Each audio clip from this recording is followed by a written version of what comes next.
Thank you for tuning in to another episode of Mindset Check. Today I have special guests, Christy and Drew Littlemore. They are a dynamic duo, and something I learned from them is just the power of association. And we'll dive into that with them here shortly. Drew and Christy run a successful real estate team out of La Jolla. Not only do they work there, they live there. They have a son that goes to school in La Jolla. They are really deeply rooted in their community that they serve. So thank you guys for being on the show today. You're Absolutely. welcome. We're excited. So I was doing some research and I was looking at your questions or rather my questions and your answers. And a theme that came up a lot was just team and also complementary roles. So your answers, I don't know if you realize them, they were very different, right? And very complementary. The way you get ready for the day is Christy is different than the way Drew does. And there's no wrong or right way. But I think what's true for you, right? And so we'll dive into that. But also, like, you guys are a part of the Maxine and Marty Gallen's team. Yes. And I think I've seen over the years, because you guys have been there for a very long time, that there's a complementary relationship between you guys both as a unit with them as well. Yes. So, Yes. so that's the theme I saw, and I was like, okay, let's dive into that because I want to learn from you guys how the power of association has played a role in your success in both personal and business. Of course. Yes. So quick, if you guys can, let's dive into you guys. I asked you both, like, how do you prime yourself for the day? And it was really cool how you guys did that. And it's almost like, Christy, correct me if I'm wrong, you're a little bit more introspective in that approach, and Drew's a little bit more like, I want to be out there surfing with my son, connecting with friends, and you're like, I need to first kind of fill my cup up first. So there's a really cool complementary relationship there. Can you guys dive into that a little bit? Yeah, I mean, I can go with my part for sure. I definitely get charged up by people, being around people. I'm the more social of the two of us. I mean, Christy's social too, but like, I grew up in La Jolla, so I know like hundreds and hundreds of people, and I actually get charged up when I see people and interact with people. That's what works for me. Not everybody is that kind of like outgoing and that works. Some people get tired from talking to people. I actually go the other way. Yeah, and I need to ground myself. So I follow we're coached by, our team is coached by Tom Ferry, and he talks a lot about taking your meds, meditation, exercise, diet, sleep, but I add singing to mine as well. So I really, thrive off doing yoga in the morning. I journal, I meditate, and then try to write and sing. So I have this little routine that's more quiet before I go out into the world and start talking to people. Sure. There's almost like a meditative process to what Drew does as well. I think surfing, every surfer I talk to is that it's a very meditative thing. Is that right, Drew? Absolutely. It's a communing with nature, if you want to take it that far. But for me, it's like, it's exercise, it's health, it's well-being, it's nature, it's connecting with others. It's been a daily part of my life. I'm 55, and it's been a daily part of my life for the better part of 50 years. So it is something that's like ingrained in me. Nice. And then you guys are very close. Obviously you're married, but I think even married couples, there's a spectrum of that too. Some couples like to work together. Some people, some couples can't. Talk to me about that. How did that formulate? I mean, we don't have to go to like history. I know you guys have a huge background in real estate and in the whole industry, but more so just, when did you come to the realization, like, okay, this actually can work? Because I've seen it work. I've seen you out and about, and you guys are, creating videos. You guys are meeting people. You guys are connecting. You guys are, creating value and wealth for people. So when did this all come together for you guys, and how did you know it was going to work? So, I mean, I think it took us about a year at the beginning to try to get it sorted out, like what our roles were going to be and how it was going to work. And you're absolutely right. The complementary part of our the two of us are that, Christy's a retired school teacher, and I'm a second generation real estate person here in La Jolla. And when we go meet a client, they're not always going to connect in with me. Maybe they'll connect in with her better than me, So when there's two of us, and oftentimes it's the wives that make real estate decisions. There's a brutal reminder. Right? And so they may connect in a little bit better with Christy, So that's kind of how it started, and how it's kind of morphed forward is we still do, equal parts in the business. Christy does more of the marketing stuff, and I'm more like the person that's out in front talking to people and doing all the social stuff, which I'm really good at. Yeah. Well, and I worked, originally 10 years ago when I started working with Maxine and Marty, I worked as a part-time assistant for them. So I also learned all of the contracts, all the back end you don't see in real estate. So that made it work really well for Drew and I too, because I can focus on that in marketing, where he can focus on just being out there and talking to people, like he said. Yeah, you have this really like lightness about you guys. Like when you're together, I've seen couples who work together. When they're together, they're like stressed out. They're not helping each other. They're not helping each other achieve much. And so you guys are very complimentary. I actually see that in Marty and Maxine too. Like, and I talked to Marty about that as well. Like, whether you're into, astrological signs or not, like, she's a Libra, and then Maxine is an Aries. So like, I know that works because that's the same way I am with my wife. I'm an Aries and she's a Libra. And so like, I think for relationships to work really well in business and at home, it's like you have to have that complementary. You don't have to be the same. Obviously, there's beauty in having similarities, but there is this kind of like, okay, the other is showing you maybe where you can kind of bring it in a little bit and have some balance. Yeah, I mean, listening to that, I haven't really thought too much about us. We've been together 22 years. But you guys don't seem tired of each other, which is great. I love it. No, we we do. We have a lot of core values that are the same, and one of those core values in that we practice a lot is like owning our mistakes. Like we do like each other and enjoy being together. We spend a lot of time together outside of work too, and yeah, we just really do have learned how to, keep enjoying each other and also give each other space. I think that also helps. We do have other things we're interested in, and we have always allowed each other to have those, which is great. I think that you should have your own interests outside of your marriage and partnership, and that's helped. And it's also a great benefit for our marriage to work on a team of, there's 12 of us here, right? There's, a handful of agents, and then we have all our assistants, right? So it's not just the two of us running the real estate practice. So whenever, if Christy's gone doing something else and I need access to some files or whatever, I can easily access that. And I think that kind of takes some of the pressure off of it. Yeah. That definitely helps us. And just on top of all that, we're really good at communicating with each other. Yeah. And that's not always been the case. I think that's been, more so in the last maybe 5 to 7 years, where we've gotten much better at that, and that has alleviated a lot of the stressful situations. Well, and I think just to add on to that is working together as a partnership in real estate, communication even with your clients really is everything. And I think our job when we started working together in this business, that was one of the first things we really needed to get good at, and we did work at that. Yeah, and you guys mentioned, you're part of a larger team, and so there's that power of association. I feel like, you guys are constantly, iron sharpens iron. So, talk to me about how that has played a role in not just your business life, but your personal life. I read a lot of Brene Brown, and one of the pieces in her book, most recent book, The Atlas of the Heart, she focuses on surrounding yourself with people who are not going to blow your candlelight out, meaning inside of each of us, we all have our own, soul, I guess, or light, right?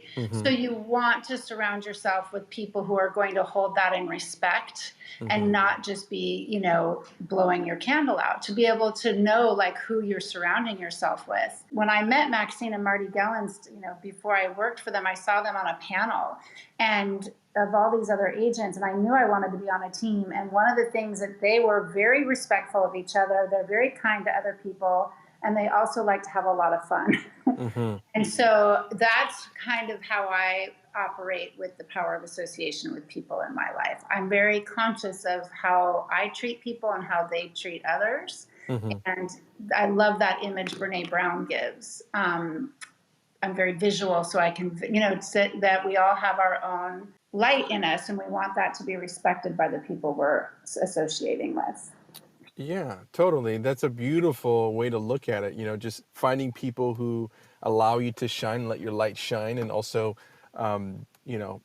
potentially help to build that light even brighter, right? Let you come out more and have you uh, surrounded by people and environments that help you to evolve, right?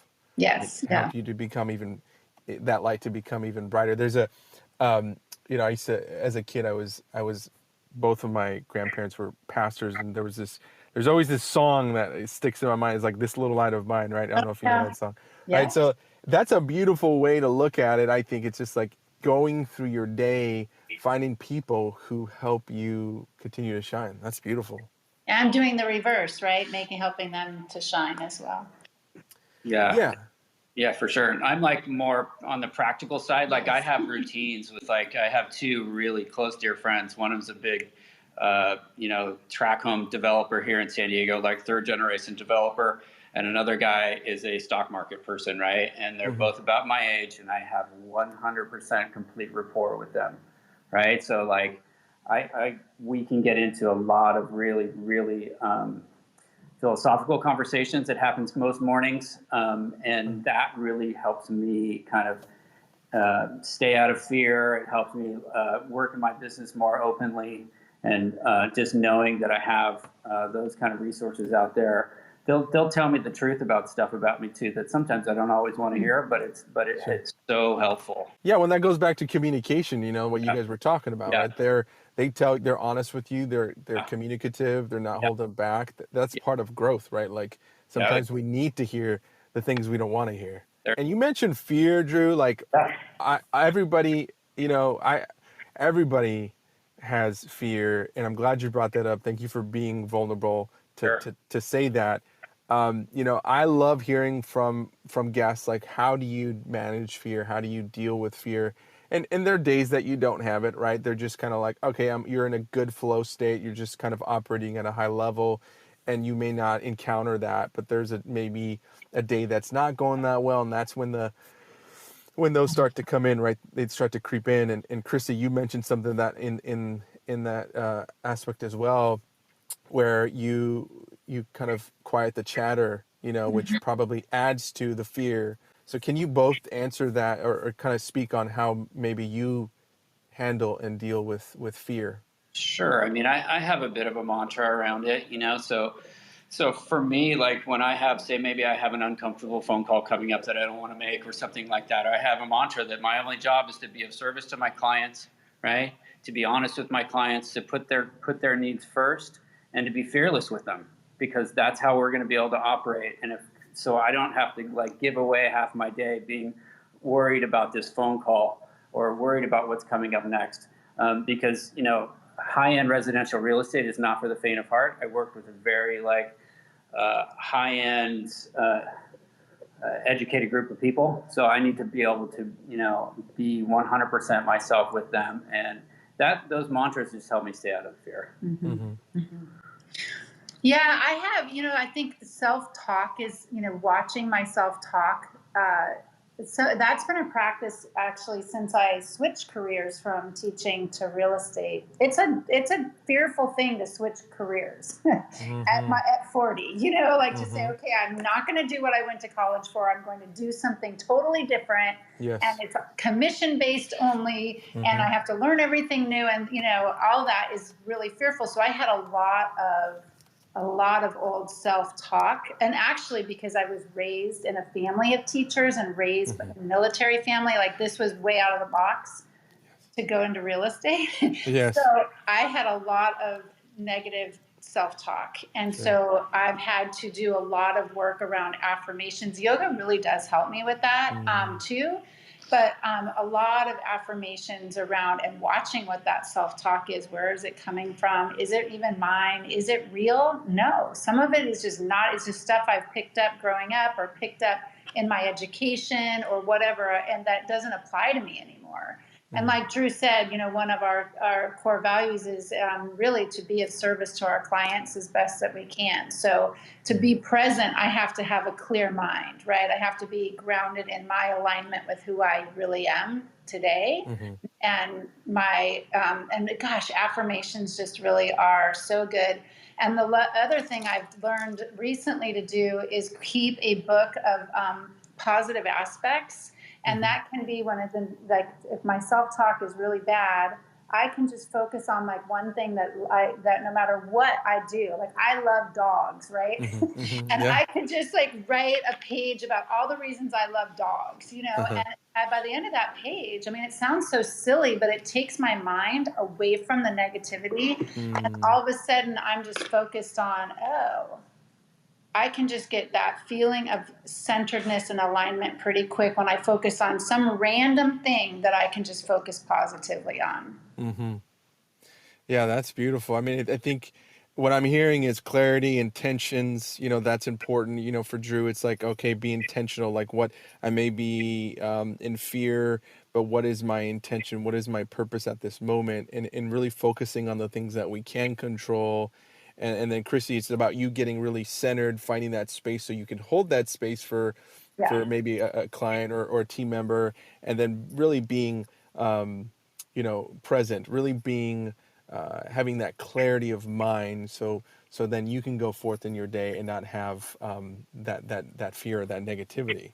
Well, yeah, because I think the most important piece when meeting with clients is listening to them, right? So Yeah. if I'm in alignment with myself and I have like cleared away, now it's a lot easier than 10 years ago when I was switching careers, but it's like, Sure. when I can sit and really listen to what my client is saying, our clients, what their real needs are, then I can actually help with the solution for that if I'm out of the way, right? Sure. So it's getting me out of the way so I can focus on, what is in front of me at that moment and listen. And what about fear that is not around business? What if it's fear based on, all of us, your parents, I'm a parent, and it's just kind of Yeah. like you're always thinking about your kids and, what world are we going to leave them with? And so how do you guys manage maybe the fear on a personal level, or losing a loved one, or something that may rattle you up a little bit differently? Yeah, I mean, so we have a 16-year-old son who's at La Jolla High School, so he's just entering his junior year in high school, and obviously there's lots of fear when you hand over keys to a 16-year-old, 16-year-old, Yes. and so you kind of like cut him loose a little bit more and those kind of things. But we always come back to the kind of the same core value, the connection and having the communication. So like our son is so honest with us. Sometimes it leaves us kind of astounded at times because it's like, okay, he's telling us exactly what's going on. I don't really like what he's telling me, but he's telling me, right? So the communication's open. And so for us, that relieves some of the fear because I know exactly what's going on, right? I know exactly where he stands. And as far as like on a larger level, staying out of fear. I mean, there's so much going on in the world at all times that, Yes. we always try to like come back to center, get our feet planted on the ground and saying, we're a family unit. We're close. We're tight. We're all honest with each other, and we're going to do the best we can. And we also have a spiritual aspect to our household. Sometimes it revolves around Star Wars, especially when my son was littler, because he can tolerate that, right? Uh-huh. And so we do have that going on in our like immediate family. So that's a helpful thing too. Yeah, and I think, I've learned that fear is also can be a very healthy part of our life, right? Like, so fear is an emotion that is a signal to us that we need to look at something, or we need to be aware of something. So in a lot of my reflections in my life, I've really tried to learn and look at, so not to deny being in fear or pretend I'm fine, and just being able to be like, okay, is this something I really need to address in fear, or is this something that's kind of blowing up because I don't have the tools or I don't have maybe a direction with this yet? And so Drew and I do surround ourselves I speak for both of us on this, but with people who we can talk to, so like for instance, with, I think the biggest fear is really around parenting. I think parenting is the hardest job in the world. Sure. And I really Totally. do. I think it brings up every emotion that your body can feel. Uh-huh. And so I have a couple of moms who have kids ahead of me. Uh-huh. That I know I can call and be really honest with. Like, should I be afraid of this, or how did this work out for you? And so I think having those tight connections of people who really will, share their own experiences is really how I get through some of those bigger fears that I don't know really what direction to go in. Man, that is beautiful. I love that. You guys are so honest. I appreciate you both for being vulnerable and sharing that. Just kind of wrapping this up. Is there any advice that you would give maybe to somebody who maybe is, in that point that we all may be at times where we're trucking along, we're doing our best, but maybe we don't feel like things are going the way we want them to go, or things aren't going exactly at the pace that we want them to. What's something that you would say to help that person or someone else kind of get more inspired, or say, hey, there's hope, there's there's light, there's a beauty to this all, to the journey?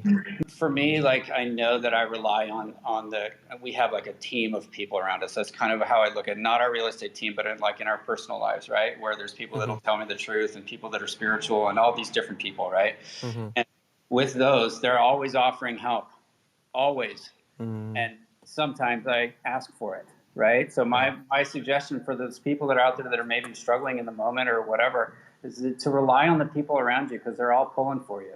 You got to remember to do that, because those people that love you and care about you are pulling for you. Well said. Yeah. Life will always bring you the teacher when you're ready. Just say yes to that, I think, is my response to that. Just being open to accept the help. Yeah. Well, I love both of those answers. I definitely will keep them tucked away and pull them out as needed for me in my journey in my life. Because I think we can all, on a real level, we can all be in those states at some point, whether past, present, or future. But thank you guys so much. You have both been such an awesome pair, a team to have on here. You guys are so real, honest, and vulnerable, and shared some of your wisdom. Would love to have you back at a different time. Yeah, anytime. Thank you guys, and you have a great day. Take care. You Thanks too, again. David. Bye. Okay, bye. Bye.